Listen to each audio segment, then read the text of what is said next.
इस हफ्ते की वीडियो में हम ये डिस्कस करेंगे कि क्या हमें स्टैटिक स्ट्रेचिंग करनी चाहिए। तो सबसे पहले हमको ये समझना पड़ेगा कि ये डिबेट है क्यों। हुआ ये था कि करीबन 20 साल पहले कुछ स्टडीज निकले थे जिन्होंने ये दिखाया था कि स्टैटिक स्ट्रेचिंग से फंक्शनल मोबिलिटी इंप्रूव नहीं होती है। बेसिकली गेम खेलने के लिए जो फ्लेक्सिबिलिटी चाहिए वो स्टैटिक स्ट्रेचिंग से इंप्रूव नहीं हो रही थी। साथ में कुछ स्टडीज ने यह बोला था कि स्टैटिक स्ट्रेचिंग करने से इंजरी रिस्क पे कोई फर्क नहीं पड़ता है। इसके वजह से काफी सारे स्ट्रेंथ एंड कंडीशनिंग कोचेस अपने एथलीट्स के प्रोग्राम से स्टैटिक स्ट्रेचिंग को निकालने लग गए। इंटरेस्टिंगली 5-6 साल के अंदर काफी सारे इंजरीज होने लग गए हाई लेवल एथलेटिक्स में, और कुछ लोग ने यह बोला कि ये इसलिए हो रहा है क्योंकि हमने अचानक से स्टैटिक स्ट्रेचिंग को निकाल दिया। तो अभी हमारे पास दो ग्रुप के कोचेस हैं। एक ग्रुप ये मानता है कि स्टैटिक स्ट्रेचिंग नहीं करनी चाहिए और एक ग्रुप ये मानता है कि स्ट्रेचिंग करना जरूरी है। तो इनमें से सही कौन है? सबसे पहले उनके आर्ग्यूमेंट्स को समझते हैं जो ये मानते हैं कि स्टैटिक स्ट्रेचिंग खराब है। बेसिकली जो हम फ्लेक्सिबिलिटी दिखाते हैं गेम के दौरान वो एक्चुअली एक्टिव फ्लेक्सिबिलिटी होती है, यानी कि हम मसल्स को कॉन्ट्रैक्ट करके स्ट्रेच करते हैं, जबकि जो स्ट्रेचिंग हम स्टैटिक स्ट्रेचिंग में यूज करते हैं वो एक्चुअली पैसिव फ्लेक्सिबिलिटी है, यानी कि हम मसल्स को रिलैक्स करके स्ट्रेच कर रहे हैं। लेकिन गेम के दौरान हम कभी भी मसल्स को रिलैक्स नहीं कर पाते। इसकी वजह से स्टैटिक स्ट्रेचिंग से गेम में हेल्प नहीं मिलनी चाहिए। दूसरा चीज ये है कि कोई भी जॉइंट में इंजरी को प्रिवेंट करने के लिए हमको उस जॉइंट में स्टेबिलिटी क्रिएट करनी पड़ती है।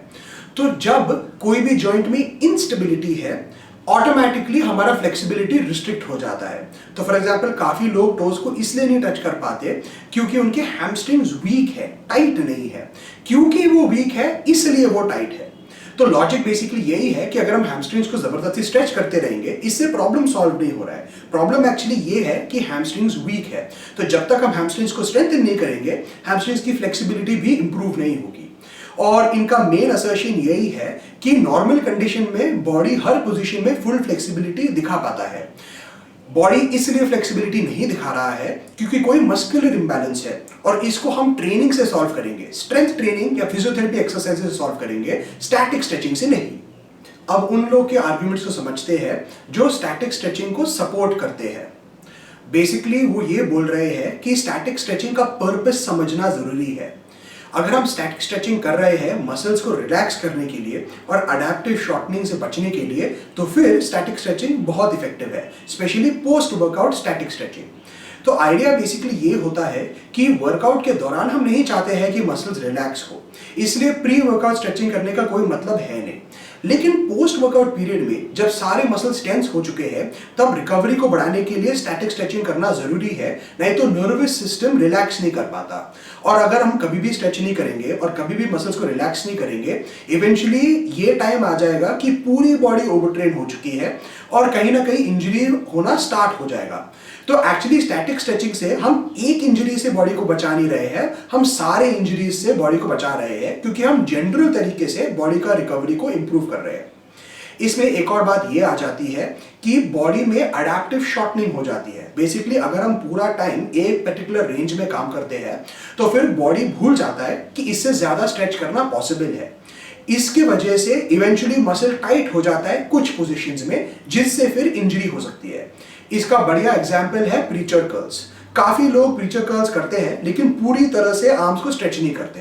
तो अगर आप कई सालों तक बिना आर्म्स को स्ट्रेच किए प्रीचर कर्ल करते रहोगे, इवेंचुअली बॉडी भूल जाएगा कि बाइसेप यहां तक भी जा सकता है, और एक दिन आपने ज्यादा भारी वेट डाल दिया और बाइसेप स्ट्रेच हो गई और उससे फिर टेयर हो जाता है, क्योंकि बॉडी को उस पोजीशन की आदत नहीं है। तो बेसिकली पोस्ट वर्कआउट स्ट्रेचिंग करने से हम अडैप्टिव शॉर्टनिंग से बच सकते हैं और साथ में बॉडी को रिलैक्स कर सकते हैं। इसमें एक पॉइंट मैं ऐड करना चाहता हूं कि आजकल ज्यादातर एक्सपर्ट्स ये मानते हैं कि प्री वर्कआउट स्ट्रेचिंग से कोई मतलब नहीं है, क्योंकि प्री वर्कआउट में हम एक्चुअली मसल्स को एक्टिवेट करना चाहते हैं, रिलैक्स नहीं करना चाहते। इनका दूसरा आर्ग्यूमेंट ये है कि चलो मान लिया कि स्टैटिक स्ट्रेचिंग में कुछ प्रॉब्लम्स है और वो हर तरीके से प्रॉब्लम्स को टैकल नहीं कर रहा है, लेकिन हमको बस ये मालूम है कि स्टैटिक स्ट्रेचिंग में प्रॉब्लम्स है। हमको ये नहीं मालूम कि दूसरे चीजों में जैसे डायनेमिक स्ट्रेचिंग या एक्टिव स्ट्रेचिंग में प्रॉब्लम्स नहीं है, क्योंकि उनके बारे में रिसर्च की नहीं गई है। रिसर्च सिर्फ स्टैटिक स्ट्रेचिंग के बारे में की गई है। तो हम लोग इस कॉन्फिडेंस के साथ स्टैटिक स्ट्रेचिंग को वर्कआउट से नहीं हटा सकते, ये मानते हुए कि एक्चुअली जिससे हम उसको रिप्लेस कर रहे हैं वो उससे अच्छा है। तो स्टैटिक स्ट्रेचिंग को तो हटा दिया, लेकिन उसके जगह कुछ तो डालेंगे फ्लेक्सिबिलिटी के लिए, और कोई गारंटी नहीं है कि जो हम उसके जगह डाल रहे हैं वो एक्चुअली स्टैटिक स्ट्रेचिंग से ज्यादा अच्छा काम करेगा। तो जो चीज हमें मालूम है और जिस चीज का हमारे पास एक कॉन्फिडेंस है कि ये कुछ बेनिफिट्स देता है, वो करना ज्यादा अच्छा है वर्सेस कोई हाइपोथेटिकल चीज जिसके बेनिफिट्स और उसके नुकसान हमको अब तक मालूम नहीं है। जैसे आप देख सकते हो, ये काफी कॉम्प्लेक्स और इंटरेस्टिंग आर्ग्यूमेंट है। तो मैं अपने तरफ से एक बात ऐड करना चाहता हूं कि कोई भी ट्रेनिंग रूटीन के इंपैक्ट्स के बारे में बात नहीं कर रहा है। For example, Olympic weightlifters की फ्लेक्सिबिलिटी बहुत अच्छी होती है, लेकिन ये फ्लेक्सिबिलिटी उन्होंने ओवरहेड स्क्वाट्स, गुड मॉर्निंग्स और प्रेस बिहाइंड द नेक करके डेवलप की है, स्टैटिक स्ट्रेचिंग करके नहीं। जो स्टैटिक स्ट्रेचिंग वेट लिफ्टर्स करते हैं वो करते हैं रिकवरी के लिए। उनका मेन फ्लेक्सिबिलिटी वर्क एक्चुअली उनके स्ट्रेंथ ट्रेनिंग एक्सरसाइजेस के थ्रू होती है।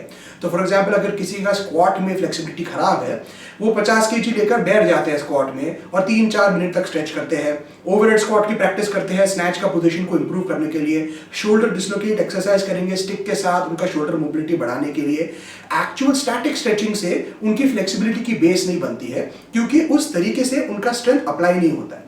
लेकिन ये भी याद रखो कि स्टैटिक स्ट्रेचिंग करने का, specially post workout static stretching करने का काफी फायदे हैं, इंक्लूडिंग एडेप्टिव शॉर्टनिंग से बचना और जनरल रिकवरी को इंप्रूव करना।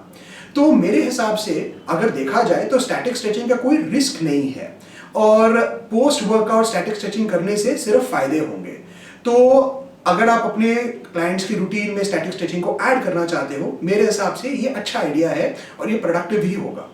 अगले हफ्ते के टॉपिक्स के लिए अगर आपके पास कुछ सजेशंस है तो प्लीज कमेंट करो। Thank you and have a great day.